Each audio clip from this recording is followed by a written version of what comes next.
Join us every Friday at 9 p.m. Eastern for the Ask Sis Laila live call-in and answer show.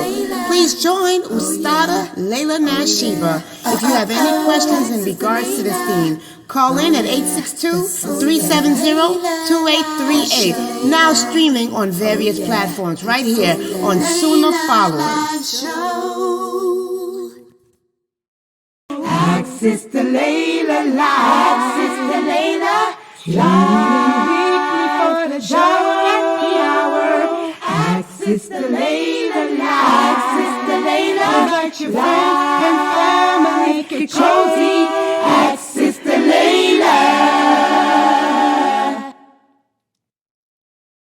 Alhamdulillah, wa salat, wa salam ala wa rasulullah. I'd like to welcome everybody to our weekly Ask Sister Laila live show. And this is where you can come and ask your questions about Islam and inshallah get them answered. And again, the question can be of any type because I know the Muslims have a lot of questions, a lot of issues that we're dealing with today.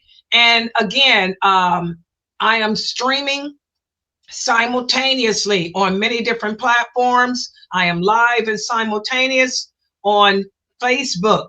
I am on YouTube. I am on Twitch. I am on Rumble. I am on LinkedIn. My Arabic brothers and sisters on LinkedIn. I am also on Instagram and Twitter. All you have to do to get your question answered is to just type it on the screen. And inshallah, I should be able to see your question so I can comment. And also, if you don't want to type it on the screen, you can also use the microphone. And to use the microphone, you simply just join our Zoom room. Yeah, just come into our Zoom room there. And that's the, hold on. I'm always trying to work it. That's the address to our Zoom room, www.sunnahfollowers.net. Go to that link and then click on Zoom room, and that'll bring you directly into the Zoom room. And I have a lot of my students are in there, and I have moderators. It's controlled. It's a controlled Zoom room. And also, what you can do is you can go to the website at sunnahfollowers.net, and there's a chat box that's going to pop up. You can also type your question there to that chat box, and it'll inshallah come to me and to my moderators so we can answer. Or you can simply just call us. You can call that phone number that's on the screen. You can call it with a regular phone, or you can call it using WhatsApp. If you guys have WhatsApp, you can call that number with your WhatsApp, 876, right? Wait a minute, I got the wrong number. Hold on. Wait, 876, right? No, 862. Oh God. 862. Wait a minute. 370-2838. Oh, is the phone number. How did I type it like that? That was crazy. I knew that wasn't the number. It must be my fingers. I'm trying to do so much and I get to typing real fast. Okay, so let me put it back up there again. Yeah, that's the Zoom room. The Zoom room is at sunnahfollowers.net. The phone number is 862-370-2838. You can dial it anyway. You can dial it using WhatsApp, or you can use your phone or whatever. And you can call, and inshallah, we'll answer your question that way too. And also for those of you who are a part of our WhatsApp group, because we do have a WhatsApp group.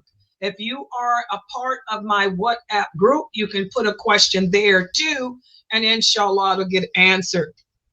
But for those of you who joined the Zoom room, let me let you guys know, if you have a question, you can type it publicly, or don't send me any private messages, because even though I'm looking, it appears that I'm looking directly at you. I am not. I don't see the Zoom room at all. I'm looking through my streaming camera. So I'm not going to be able to see anything you type. If you want to private message somebody, private message Sister Fame and she'll ask the questions for me anonymously. Okay. But don't message me because I'm not going to get your message. So I just want to put that out there. And for those of you who do have questions, walaikum salam. I see we got Brother Akil. Walaikum salam. I see that you're here. Also, Sister BK. Walaikum salam from United Kingdom. MashaAllah. It's good to see you, sister. Always good to see my sister BK from United Kingdom. For those of you who may have questions now, you can start typing them on the screen, and inshallah I'll be able to see them.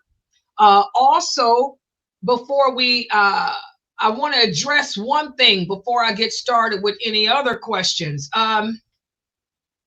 You guys know when I put my shorts out, when I put the shorts out, you're just getting 1 minute, because I never make them over a minute long. You're just getting 1 minute of an answer that I'm giving. And that's just to tantalize the people to try to listen to the whole lecture. But I want to make this clear, although I think you all already know, because I think I have made it clear, but I want to re-emphasize it too. Remember, we women, we talked about women praying. A woman gets more blessings practicing her religion at home. That's what we were talking about that day. You sisters get more blessings staying in your houses than going anywhere else. Okay. And I was letting you guys know that when it comes to the prayer, when you read the hadiths that speak about the virtues of congregational prayer, the virtues of praying at the mosque, all of those hadiths are for the brothers. It's referencing for the men. A woman gets more blessings praying by herself at home. And I've given you guys the dalil numerous times. The Prophet sallallahu alaihi wasallam said a woman gets more reward, more blessings praying in the innermost part of her home. And I always tell you, my innermost part is my bedroom. That's where I make all my prayers at. The innermost part, what does that mean? That's the part where she's seen the least. That's the part of her home where she's less likely to be seen. For me, it's my bedroom, because I live in apartments. My bedroom. I go in my bedroom, close my door. Can't nobody see what I'm doing in my bedroom. But if I prayed in the living room, everybody can see me. If I prayed in the dining room, everybody can see me. I have an open house plan. But for you, your innermost chamber may be different. My mother, for example, she has a 1, 2, 3. She has a 4-story house. My mother has a prayer room. So that's where she prays. She has a prayer room, a designated prayer room for her. For somebody else, the innermost part of your house may be your attic, or, your innermost part may be a closet. I know some sisters who do that. They have walk-in closets. How many of you got walk-in closets? I got 2 of them. Okay. A lot of us sisters will pray in their closet. So that way they're not distracted by the kids. The kids go looking for you. They can't find you in the closet. So innermost, I just want to re-emphasize that. I think you guys already know that and understand it, because I've talked about this so many times. But all you sisters know, your innermost part of your home is where you are less likely to be seen. Okay. And it may vary. For me and most apartment people, it's our bedroom. We live in apartments. But if you got houses, it might be something else. All right. I just want to clarify that, because that came up. And by the way, guys, when you look at our shorts, if you guys can see, I started doing something new. When I when I post a short, I try to put a link to the full video. And it's often good to go to the full video so you can hear the complete question.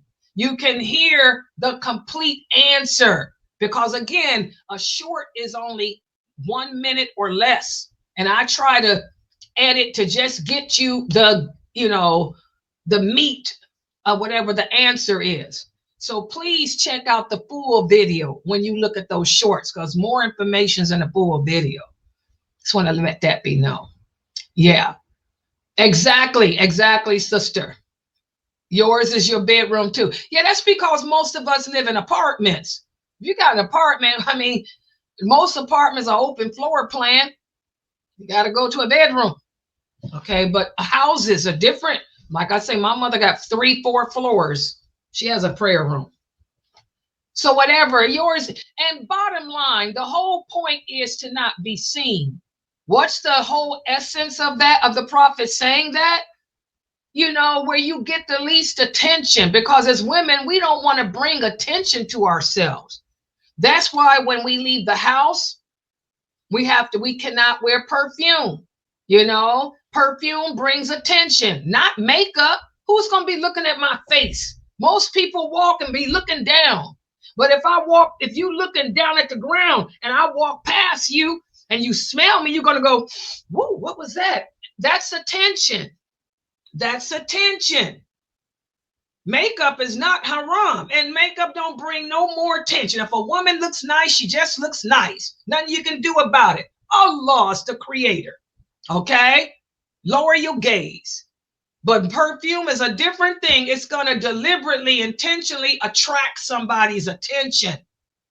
So the whole essence of that hadith is to not draw unnecessary attention to yourself. That's also why when we women pray, there is no adhan for us. There is no iqamet. The Prophet sallallahu alaihi wasallam said there is no adhan nor iqamet for a woman. Why? Because it entails raising our voice to bring attention to ourselves. You don't want anyone to know that you are alone in your house. If you hear a woman calling the adhan from her home, you hear a woman call the iqamah, what does that tell you? That tells you that her husband ain't home. That's telling you that her sons are not home. Because if her husband was home and her sons were home, they would be calling the adhan. They would be calling the iqamah. Y'all see the hikmah, the wisdom of Allah. So that's why the Prophet said there is no adhan, there is no iqamah for the woman, meaning we don't have to do it. Because why would we do something that can endanger us? Just like the perfume. You walk past a man and he smells you, now he'll look at your face. And beauty lies in the eyes of the beholder. You might find me ugly because I'm too pale. But another man might like a pale woman. You brought attention to yourself with that perfume. You sisters get it? All right. So, yeah, just put your questions on the screen. Sister Rainia, mashallah, there's my Rainia, one of my favorite names. Mashallah, there's Sister Rainia. Do I got a niece named Rainia? I think I do. Mike. Okay, I think I do. Okay, Sister Rainia has a question here. Her question is, Walaikum salam, Sister Rainia. She says, is it true that the day of judgment will be on a Friday? Yes, we have an authentic hadith where the Prophet sallallahu alaihi wasallam spoke about the virtues of Friday. What are some of the virtues of Friday?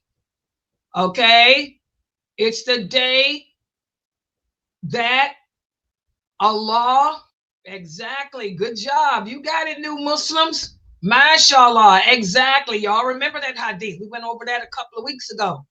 So yes, whenever the day of judgment comes, it'll be on a Friday.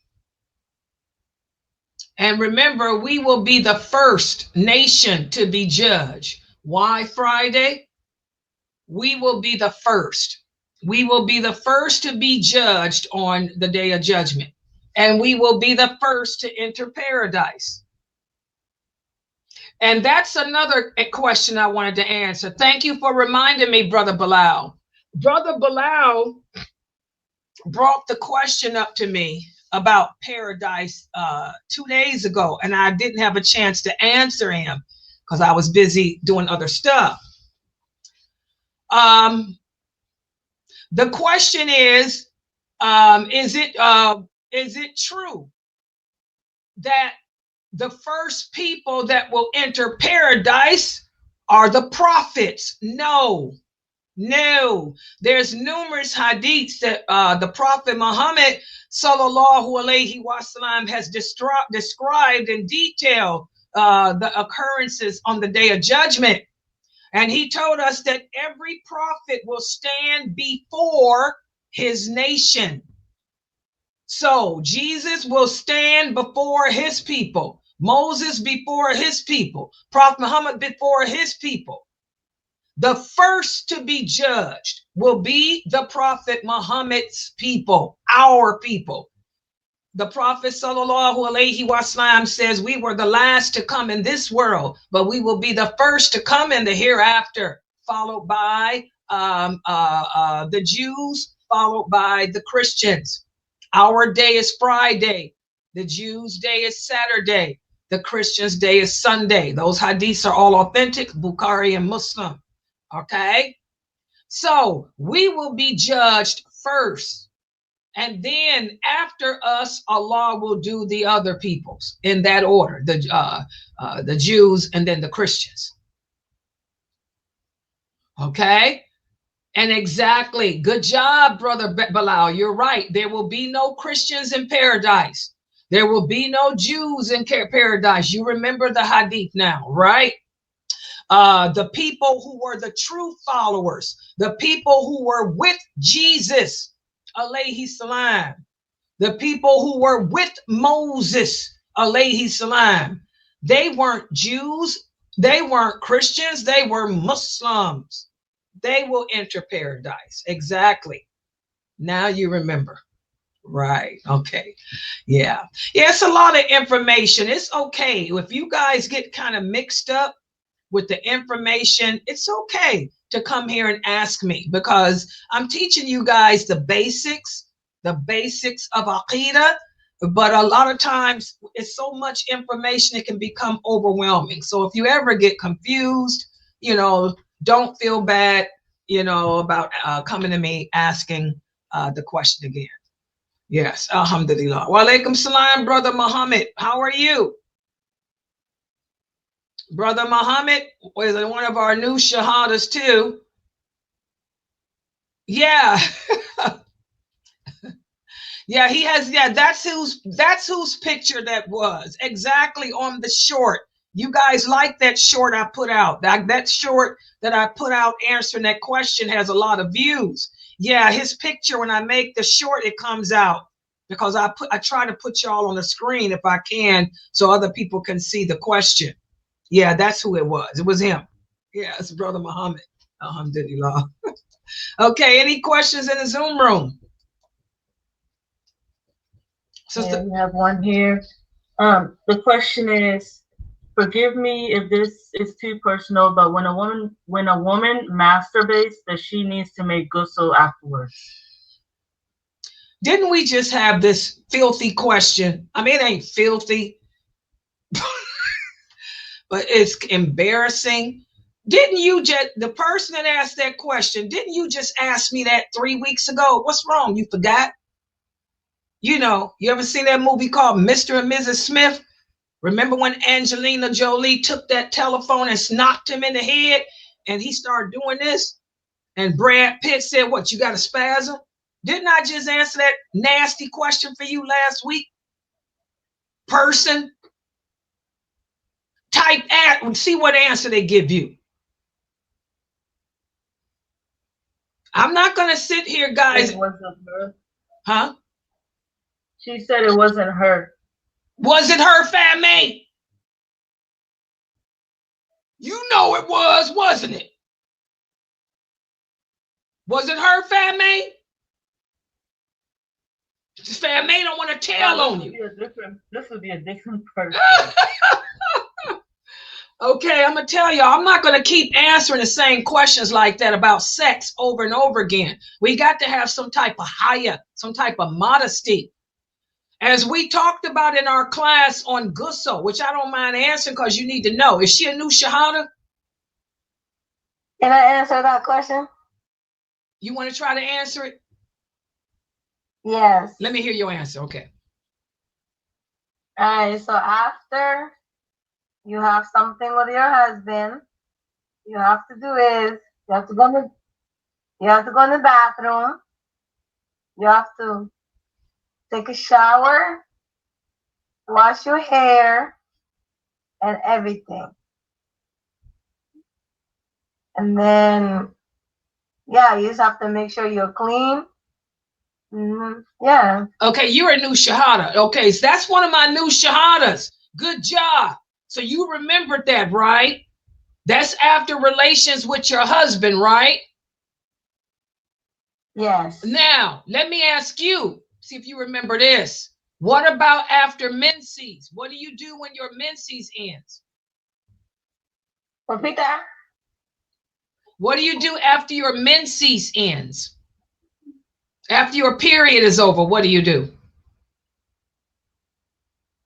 After your period is over, you take a shower, and then you pray. Okay.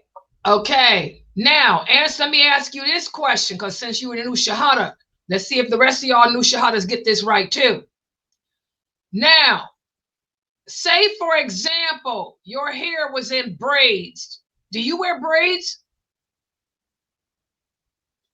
No, you have to take your braids off. You have to take your braids off, and you have to make a line in your hair, and you have to wash it. Which time? With the menses or the other one? Right, repeat that. Sorry, my son was yelling. Okay. If you have braids in your hair, what do you do with your hair after relations with your husband and after menses? You have to take your braids off, and you have to wash your hair. When? With both of them? No, after. After your husband or after menses? After menses. Good job. Okay, good job. I want to make sure you know that because you're one of my new Shahadas and you're married. Good job. I'm proud of you, Atika. You go, girl. She got it. Exactly. Before I answer that first question, new Shahada women, just to make sure, so we're clear. When you have sexual relations with your husband, if your hair is in braids, you don't have to undo your braids. Okay? But after your menses has completed, you have to take a complete shower and take your hair loose and wash it too. Or you don't have to come loose. You can really, well, yeah, you should take it loose. You want to make that the time to do your head wash.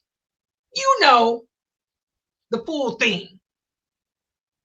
Exactly. Y'all remembered that, my new Shahadas? Okay, good. So now let's answer the question. What about this? If a person has a wet dream and you wake up from a wet dream, do you have to take a ghusl? What do you guys say, new Shahadas?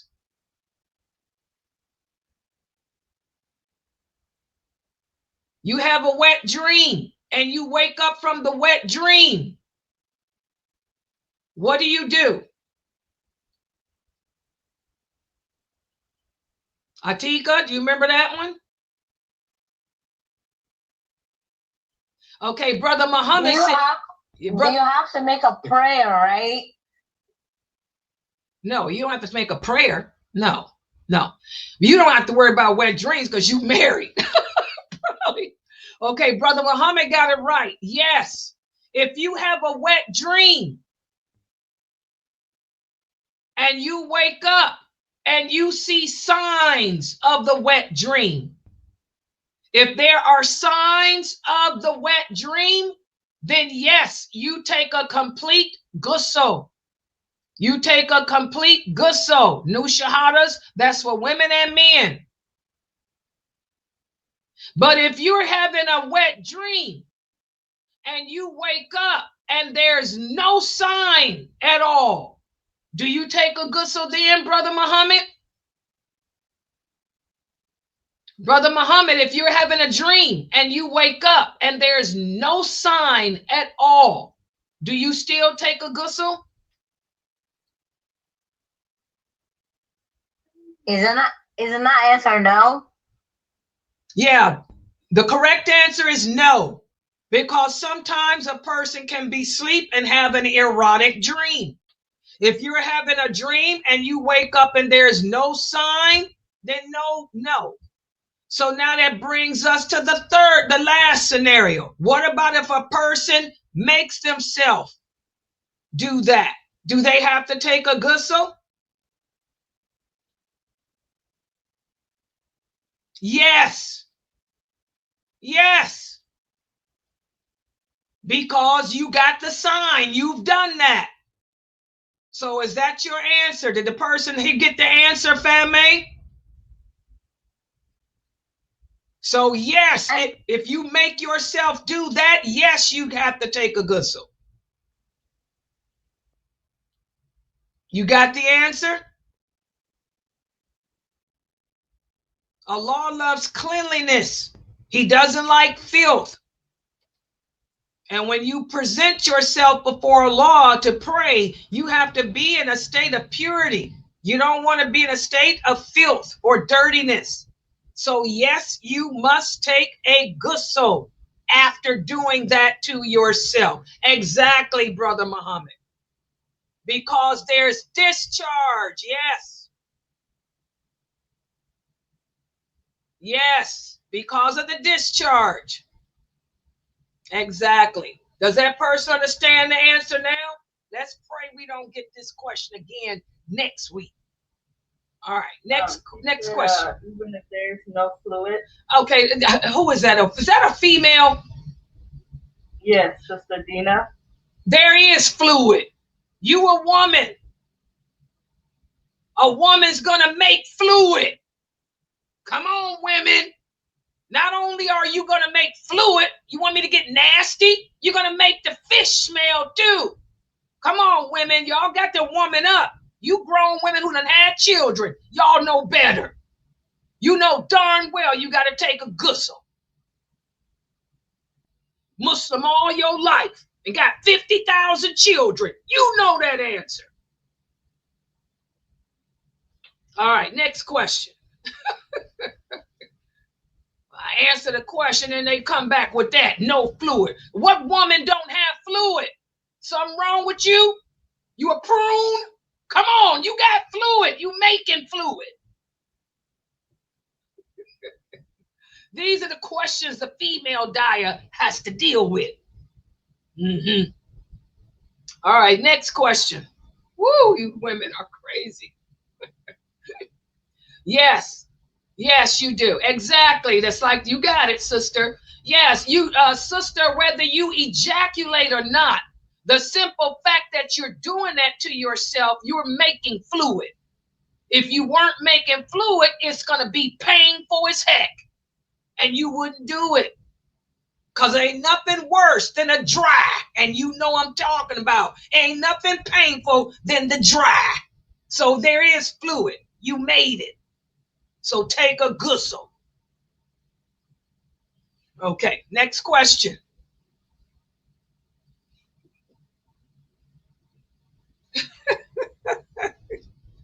Okay, here's a question. A sister's husband. Wait, let me put her question here. Yeah, that's right. She making fluid. Exactly. A sister's husband's. Oh, here we go. A sister's husband's other wife left Aki. What does sister have to take Aki in FT? Oh, wait a minute. Oh. A sister's husband's other wife left Aki. Does sister have to take Aki in FT? Or can she hold him to agreed arrangement? What's FT? What's FT mean? I don't know what FT mean. FaceTime? Full time. What? Full time. You're asking, what do you mean? Oh, girl, please. Lord, this is going to be a heck of a Q&A today. These are the old ladies. By the way, these questions are coming from the old ladies. Oh, God.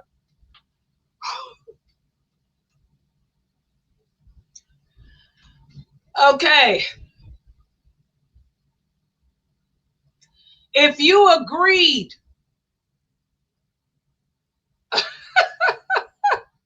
okay, I think you know the answer, Goldie. Did you have a contract that you not see him full time? I know what you're asking. What was your contract agreement? Was your contract that you see him twice a month and that's it? If your contract was that you only see him twice a month or however many times a week, he has to honor it unless you choose to change it. You can agree. The other wife left, huh? Girl. Sister Laila, can you explain to us what does she mean? Wait a minute, let me deal with this first, because this is the old lady. Girl. Y'all see what comes out of my Q&As? She left. You know, I'm sorry. I didn't think she was going to stay there long because she had problems. But anyway, you can change the agreements if you want to. The other wife left. Okay, well, since she's gone, you know, if you want to hold him to your original agreement, you can. But if you want to change that original agreement, you can do that too. Y'all can decide on that. You and him can decide on that.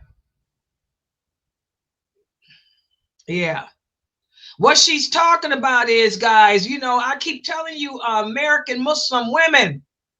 Now, the Muslim in the Arabic countries and Asia and the Muslim lands, the marriage contract is everything.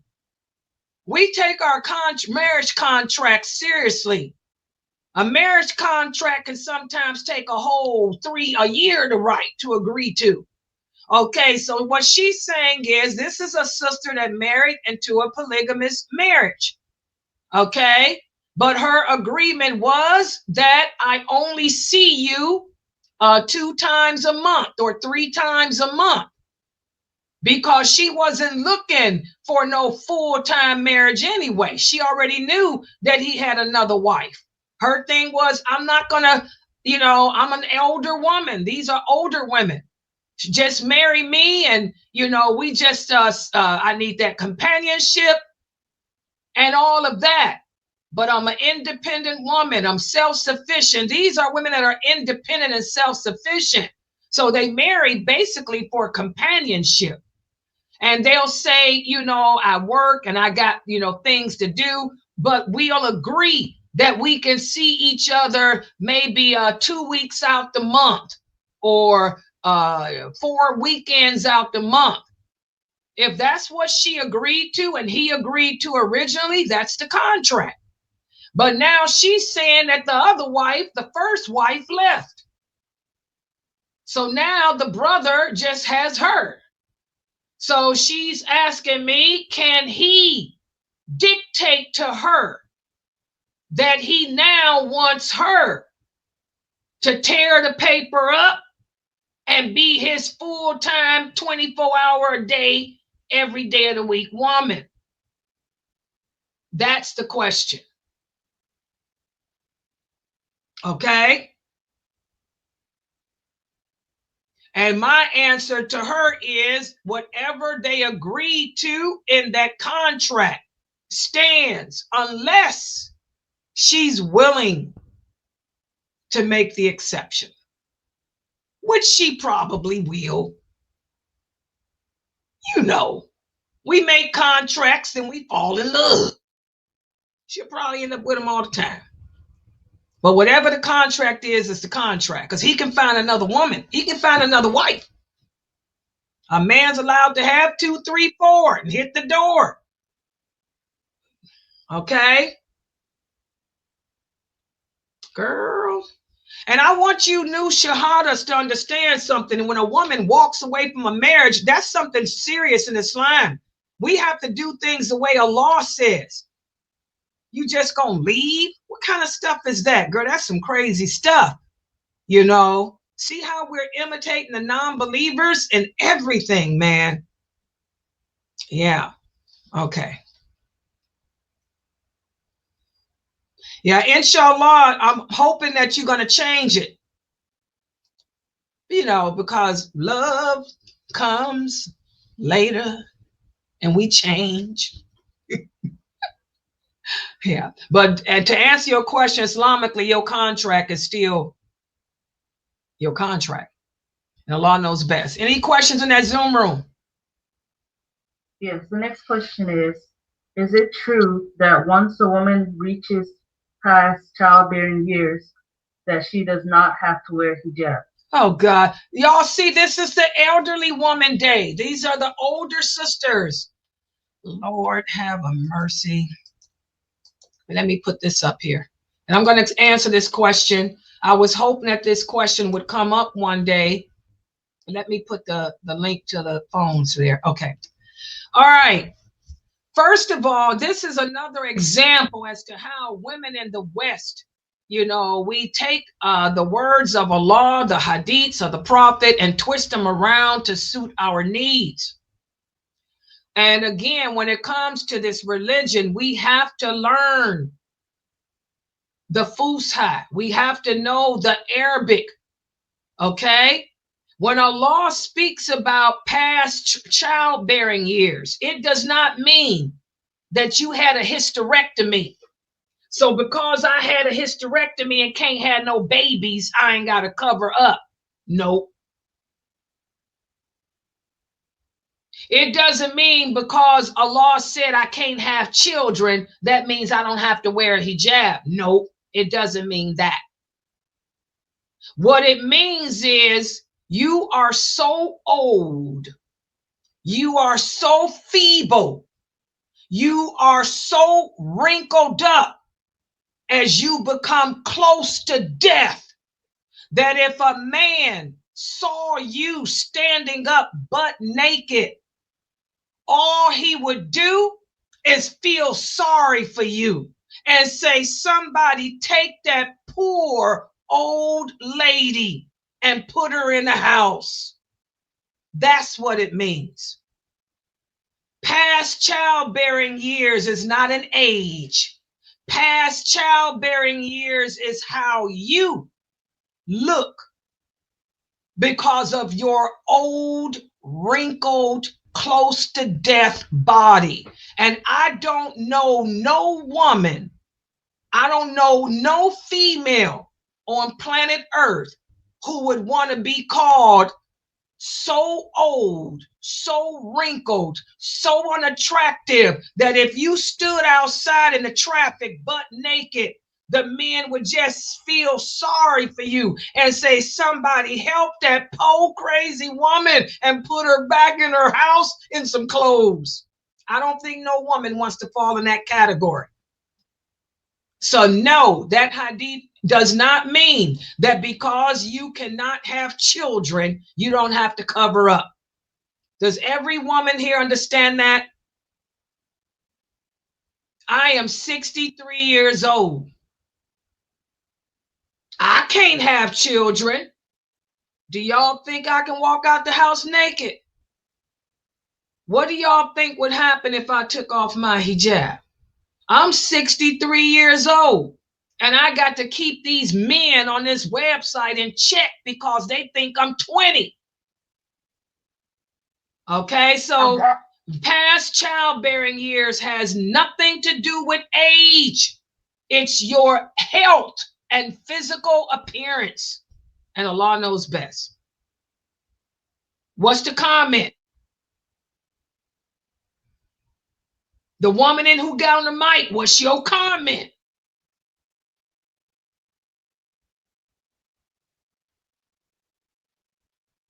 Yeah, I'm 63. I put you to shame, don't I? You think I can get naked? I don't think you want to see me naked because I make you cry. Okay? Yeah, so it has nothing to do with age, guys. It's your physical condition. You women are going to have to learn to love what Allah loves. You women are going to have to learn to hate what Allah hates. You women are going to have to learn to submit and stop looking for a reason to be like the unbelievers and get naked. Y'all got to get over that desire to be naked. And Allah knows best. Y'all understand that? Exactly, Sister Goldie. That's why we women got these problems with these young brothers chasing the women that's age 40 to 75. They can't believe that we 75 and we 63 and we 50. They think we 20. Do you think we can take off our hijab? I don't think y'all would want us to do that. Because y'all wouldn't have no husbands. Experience too. Experience always is going to out trump inexperience. Sisters here. This is the elderly sisters' night, I guess. Okay, here's another question. Hold on. Assalamu alaikum. I'm a bit confused by what was mentioned about the women who does ghusl for the end of her period has to take out her braids. I watch your videos. Okay, not the women. Okay, yeah. I know it's a lot of information. And began not taking a break because it was coming. I didn't have to. Okay, for your husband, you don't have to. You don't have to remove if you got your hair in braids, sister. When you have relations with your husband, you don't have to, you don't have to take your braids out. But you do have to undo your braids for your menses, your period. Everybody got it? Yeah, you got it the other way around. You don't have to remove your braids. You can let the water go through your hair after relations with your husband. But when your menses comes and when your menses ends, you have to remove the braids and wash your hair. Okay? Because, Allah wants us to clean our hair and keep ourselves clean. You got to wash your hair sometime. Okay, but you don't have to do it after relations with your husband. If you did that, your husband wouldn't want. Girl, can you imagine the order? Some people have relations 10 times. That's a lot of hair washing. Your hair is going to be messed up. But if you got it in braids, just, you don't have to do that. You understand? And by the way, guys, and for those of you who did not know, Allah will still give you the reward based on your intentions. So don't worry about that. If you did not know, you guys are new shahadas, okay? Now you do know, so don't worry about it. Allah will still give you the reward for your prayers and stuff based on your intentions. Yeah, but just write that down. Husband, keep the braids in. Menses, take the braids out. Yeah, that's the good way to remember it. Husband, keep braids in. Menses, take braids out. That's how you remember that. Yeah. But it's common sense, though. It makes sense. You're right. You can see how Islam appeals. Allah has the wisdom that we don't know, because your husband might want, that's 10 times. Girl, come on. Nobody got time to be braiding and washing, braiding. Nah. Allah made it easy for us. And that's what happened. Salama was one of the wives of the prophet. She had long hair. And so one day she asked the prophet, she said, "Oh, prophet of Allah, some of us have long hair and having all those relations, The prophet said, she said, "Can we keep our hair in braids?" The prophet said, "If you have it in braids, when you have relations with your husband, you don't have to undo them. But after your menses, you do, because you got to wash your hair at least once a month, guys. At least once a month, do your hair. Some of us have to wash our hair more than once a month, depending on the type of grade. But one of the things I like about some of the sisters, especially some of my African sisters, they don't have to wash but once a month. That's because their hair is that kind of nice hair that can go. But look at me. I can't go longer than a week without washing my hair. It starts to look like a dead rat. A dead rat. Yeah. Oil. Yeah, that oil cakes up in it. But yeah, so at least once a month. So just remember that with the husband, keep the braids in. But when my menses goes away, take them braids out and wash it. And Allah knows best. Good questions. Next question. The next question is, I heard you address the nurses in one of your videos, but wouldn't it be better if they asked to be taken out of their misery instead of letting them suffer? You must be one of the nurses I was talking to in the video, huh? Sister, I'm going to tell you nurses, like I said when I answered that question. And it makes me so sad.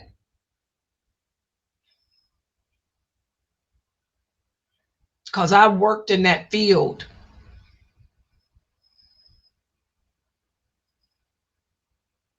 Allah makes the laws and Allah makes the rules, guys. Nobody is higher than him. No human being will ever possess the knowledge, the reasoning, the hikmah that Allah has. Allah said one of the worst sins that any human being can commit is murder. Y'all know that? Thou shalt not kill. That's one of the 10 commandments. That was in all the scriptures that came even before us. That was not just in the Quran. That thou shalt not kill was in every book that Allah sent. To take the life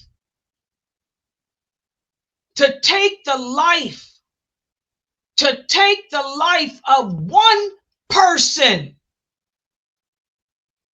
that doesn't fall in the categories that Allah listed, it's as if you've killed all of mankind. That's a serious sin, to take a person's life, number one. That's what Allah said, not me.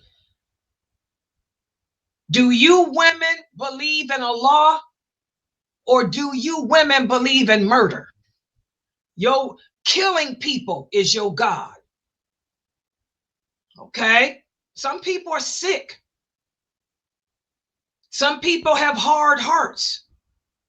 Some people have no compassion. Like the Prophet told one of the Bedouins who saw him kiss a kid. He said, I can't help it if Allah didn't put compassion in your heart. Okay?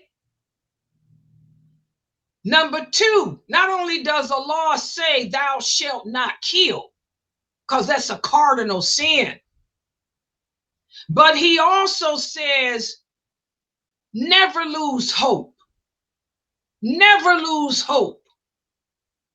Nothing happens in this world, good or bad, unless I make it happen. That's what he says.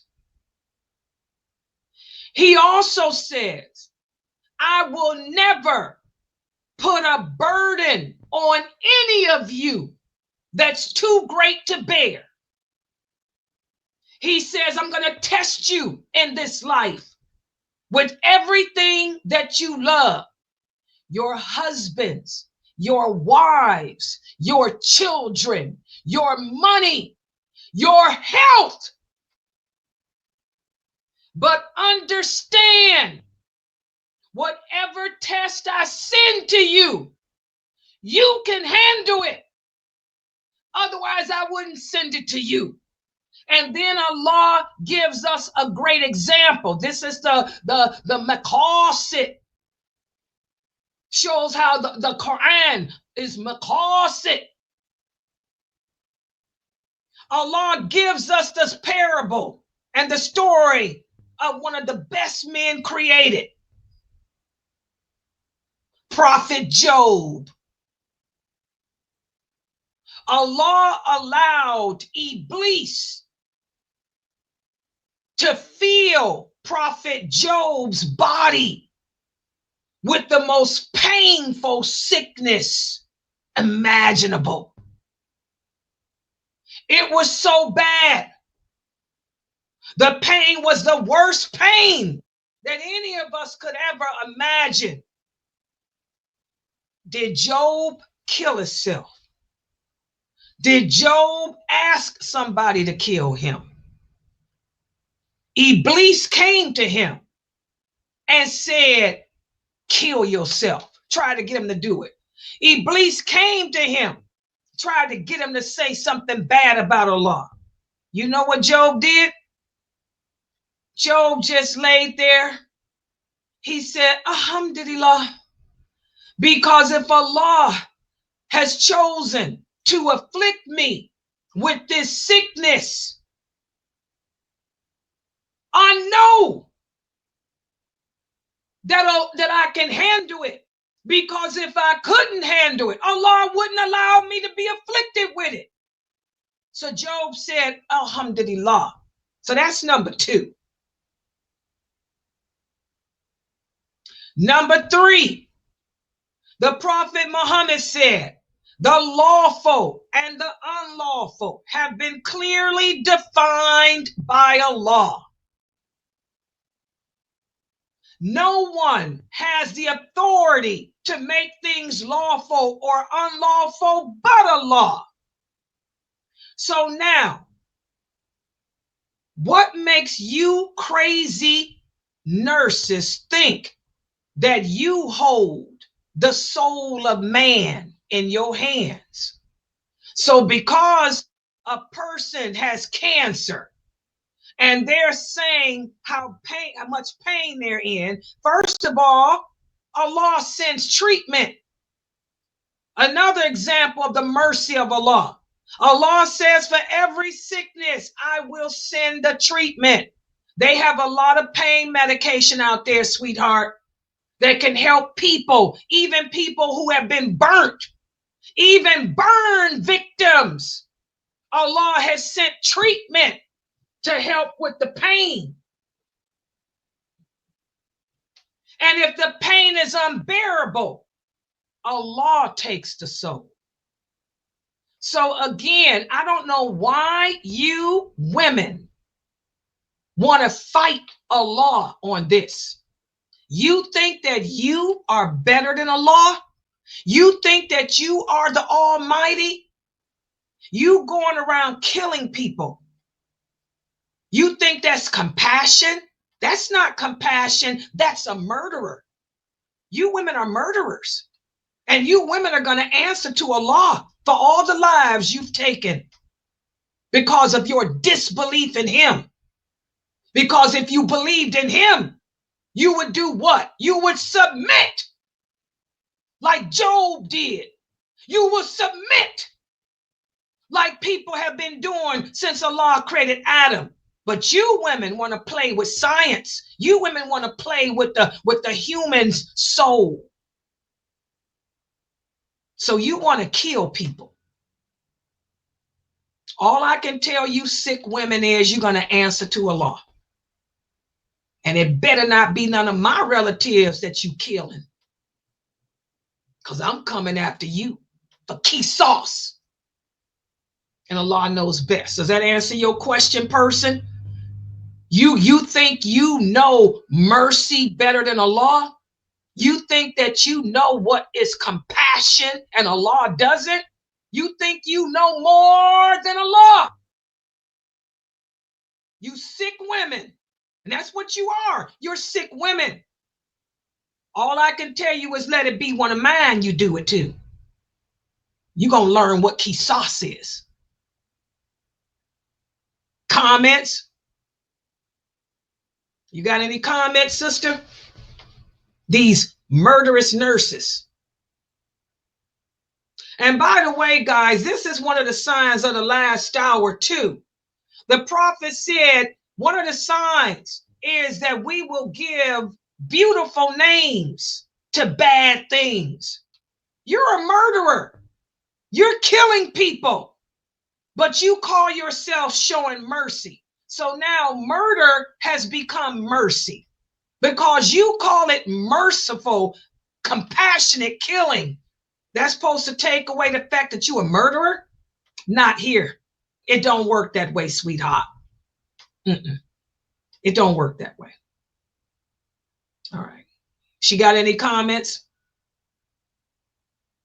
Yeah, I've been dealing with these nurses on Instagram all week. Bunch of Instagram nurses. Y'all better watch them. They taking the souls of your relatives. All right. Next question.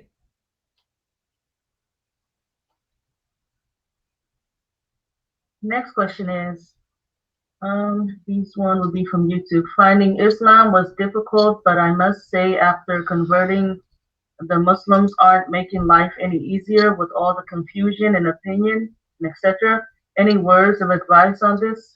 Yeah, what I suggest, the same thing I tell y'all every day. If people are giving you answers to questions or advice, and they're not backing it up with evidence from the Quran and the authentic hadiths, and they're not giving you examples like I just did, this person from the companions and all of that, don't listen to them. Because that's why this war did not start last year with Gaza. I keep telling y'all that. This war started during the Bush regime. Y'all forgot about Bosnia? Or the same thing that's happening in Gaza happened in Bosnia. Y'all forgot that? The same thing that's happening in Gaza happened in Kuwait. Oh yeah, they rebuilt Kuwait in 2 years. Okay? It happened in Iraq. It happened in Afghanistan. This war has been going on. This is the war from Allah. Allah is the one that sends it. And now when y'all look at the type of twisted answers and that Muslims are coming up with today, you see that everything Allah does is for just cause. Allah is just. Whatever happens to us, we brought it on ourselves. Like Allah says, whatever evil befalls you as a nation, you brought it on yourselves. And these are examples. We got Muslims murdering people for a living. They're killing people for a living. They say, well, she's got cancer. I'm going to take her out of her misery. Let's just kill her. Okay, that person there was in a car accident. He's in a coma. He's probably not going to come out. Let's just kill him. Okay, that person there got COVID and he can't breathe good. Let's just kill him. Can y'all imagine that? That's what these stupid nurses are doing. That's what they're doing. They call it mercy killings, compassion, taking them out of their, let's give them an end. Let's just end their life. This is why this war has been here and is spreading. It ain't ever leaving. And when I ask these knucklehead nurses where they got this crap from, because the law is clear, thou shalt not kill unless it falls in those 3 categories.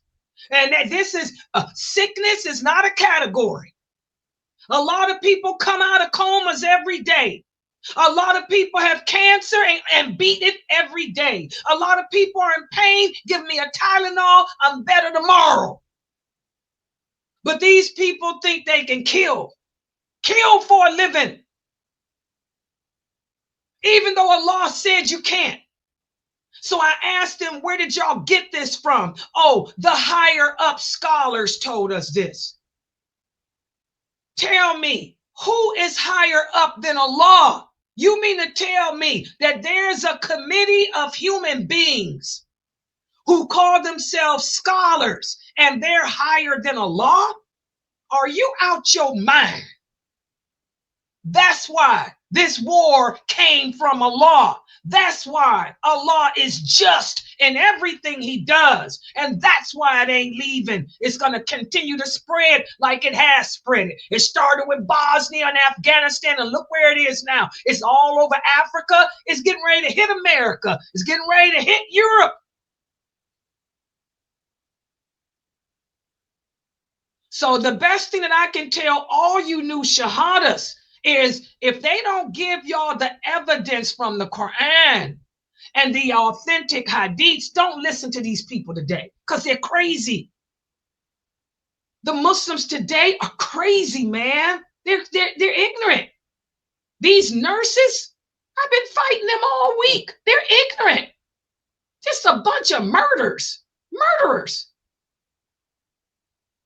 The higher up said we can do it.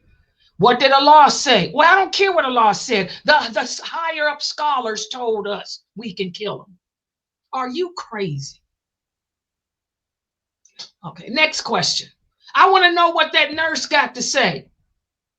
Does that nurse have any other comments in there, family? I want you to answer me back, nurse. How does it feel to have blood on your hands? How does it feel? All right. Next question.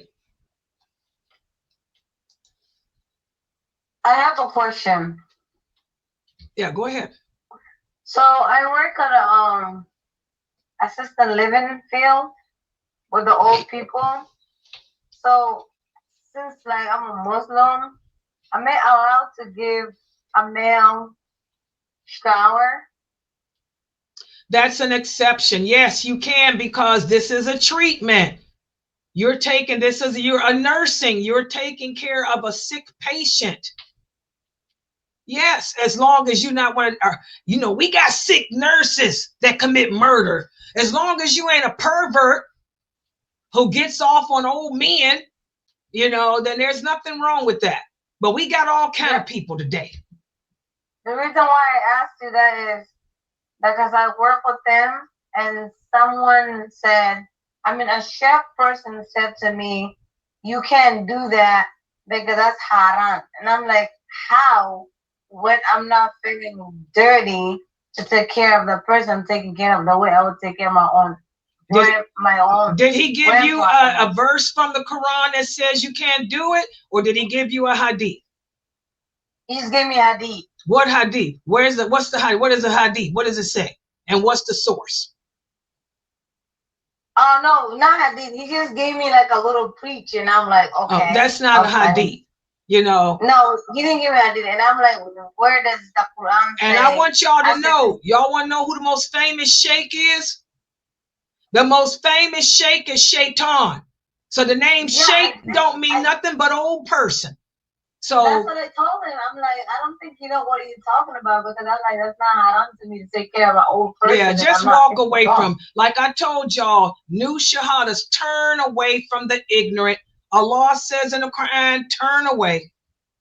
Turn away from the ignorant and keep it moving. I done bathed a lot of men in my lifetime. I just retired 3 years ago. I worked in the health field. I worked with the developmentally disabled. And I had to give them showers all the time. Subhanallah.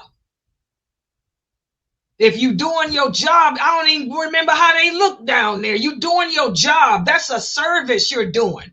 If you're a professional. These people are crazy. We got some sick Muslims. Yeah, there's nothing wrong with that, sister. Yeah, who else is going to take care of the elderly? There's blessings in that too. And that's another example too, guys, as to how the past beyond childbearing years, just like the men and the women. The men would work with the clients, the female clients I had, who were old like that and messed up. Them men would go in there and bathe them women. They wouldn't be looking at them women in that type of way. You do it, imagining it's your grandmother. You're imagining it's your what this is what you want somebody to take care of your grandmother. Okay? That's an example of beyond past childbearing years. Yeah, we got to stop getting it twisted. Exactly. Yeah, but there's nothing wrong with you working in the healthcare field. That's what I've done. I had to give showers too. Nothing's wrong with that. Allah knows best. Okay, let's see. Here's another question. I have been told that it's disliked to even brush your hair every day, as it's a sign that you are too attached to this world. Again, when people make comments like this, ask them who said that. First of all, Allah doesn't use the word disliked. Either it's lawful or it's haram. There ain't no disliked. Okay? So that's how you know this person's full of crap. Okay? Disliked is a word that people use when they don't know the answer to a question. Okay? Because as the Prophet Muhammad sallallahu alaihi wasallam said, the lawful and the unlawful have been clearly defined by Allah. Either it's lawful or it ain't. Ain't no in between. When the Prophet speaks about the gray matters of Islam, he's talking about the things you don't know, but somebody else knows. Okay? Why would Allah not want you to comb your hair every day? When the Prophet Muhammad is clear, the Prophet Muhammad sallallahu alaihi wasallam said, whoever has hair, let him comb through it and oil it on a regular basis, because Allah loves cleanliness. That's what the Prophet said. How is me combing my hair showing that I'm attached to this dunya? I comb my hair every single day, 3, 4, 5, 6, 7 times a day. I ain't attached to this world. I'm attached to Allah. That's why I'm sitting here answering y'all's questions. So who is this numbskull that told you that? That's a person that's crazy. Another crazy person like the nurses who's killing people for a living. It's ridiculous. Here's another question.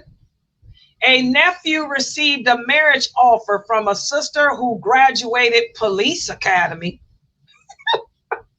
I told him to decline because I doubt the department would let her wear an abaya. Now he's pouting. Exactly. What Muslim woman would even want to work as a police officer? I mean, come on. This is another example as to why Allah has sent this war. The gender roles have become blurred. We got women trying to be men. Is it the woman's job to provide and maintain and protect? Where does Allah say that women are the protectors on this earth? No, that's not our job to be no police officer.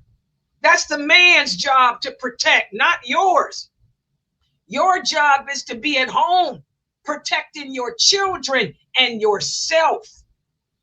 This is another reason why ain't nothing going away. It's gonna spread. We can get angry all we want to. Allah's in control, not man. Yeah, you told him right. Why would he marry a woman that's a police officer? That's a woman that doesn't know her place. It's her job to die protecting her children, not to die out in the streets like a man protecting the neighborhood. That ain't her job. SubhanAllah.